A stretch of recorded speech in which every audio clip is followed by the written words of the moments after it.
നമസ്കാരം. പുണർദം ഒടുവിലുള്ള 15 നാഴിക, പൂയമായില്യം ഇവ ചേർന്ന കർക്കിടകക്കൂറുകാർക്ക് ഈ ജൂലൈ മാസ ഗ്രഹസ്ഥിതി നോക്കുമ്പോൾ ജന്മക്കൂറിലാണ് വ്യാഴം നിൽക്കുന്നത്. ശനി 9-ലാണ്, രാഹു 8-ലുമാണ്. ഗുണദോഷ സമ്മിശ്രമാണെന്ന് പൊതുവെ പറയാം. എല്ലാ കാര്യങ്ങളും വിചാരിക്കുന്നത് പോലെ കൃത്യമായിട്ടൊന്നും നടക്കണമെന്നില്ല. പ്രതീക്ഷിക്കാത്ത രീതിയിലുള്ള തടസ്സങ്ങൾ ചില കാര്യങ്ങളിൽ ഉണ്ടാകും.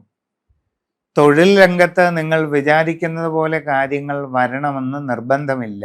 പുതിയ ജോലിക്ക് ശ്രമിച്ചുകൊണ്ടിരിക്കുന്നവർക്ക് കുറച്ച് കാലതാമസമൊക്കെ ഉണ്ടായേക്കാം. പരിശ്രമം തുടരുക. നിങ്ങളുടെ നിലവിലുള്ള തൊഴിൽ മേഖലയിൽ ഒട്ടും അനുകൂലമല്ലാത്ത പല മാറ്റങ്ങളും വരും. നിങ്ങളത് ശ്രദ്ധാപൂർവം പരിശ്രമിച്ച് ആ മാറ്റങ്ങളെയൊക്കെ തരണം ചെയ്യേണ്ടതാണ്. സ്വന്തമായി വിവിധ തൊഴിലുകളിൽ ഏർപ്പെട്ടിരിക്കുന്നവർക്കും വളരെ പരിശ്രമം ആവശ്യമാണ്.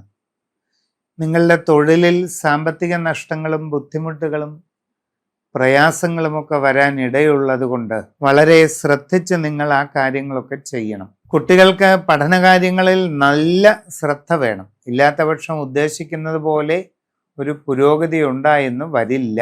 കച്ചവടക്കാർ സാമ്പത്തിക നഷ്ടം ഒഴിവാക്കാൻ വളരെ സൂക്ഷിക്കണം.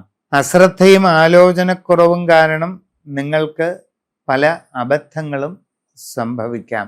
നിങ്ങളുടെ കച്ചവടത്തിൻ്റെ അളവ് കുറയാം. കസ്റ്റമർമാരുമായിട്ടുള്ള ബന്ധത്തിൽ അസ്വസ്ഥതകൾ ഉണ്ടാകാം. ലാഭം നഷ്ടപ്പെടുന്ന സ്ഥിതി വരാം. അപ്പോൾ വളരെ ശ്രദ്ധയോടുകൂടി സാഹചര്യം പഠിച്ചു മുമ്പോട്ട് പോകണം. ബിസിനസിൻ്റെ അളവ് കൂട്ടാൻ ശ്രമിക്കുക. ഔദ്യോഗിക രംഗത്ത് വിവിധ മേഖലകളിൽ പ്രവർത്തിച്ചു കൊണ്ടിരിക്കുന്നവർ പ്രധാനപ്പെട്ട കാര്യങ്ങളിൽ തീരുമാനമെടുക്കുമ്പോൾ നന്നായി ആലോചിച്ച് തന്നെ ചെയ്യേണ്ടതാണ്.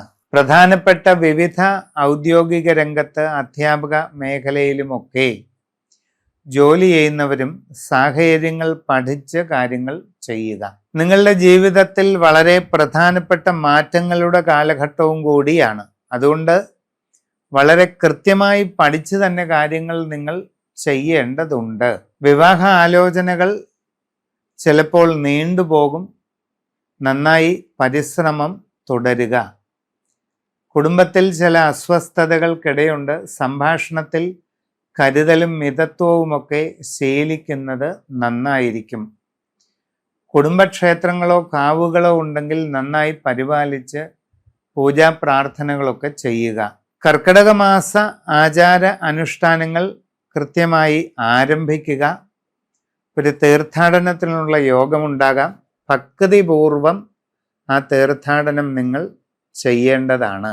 സമഗ്രമായ രാശിചിന്തയിലൂടെ വസ്തുതകൾ അറിഞ്ഞ് ഉചിത പ്രതിവിധി ചെയ്യുക.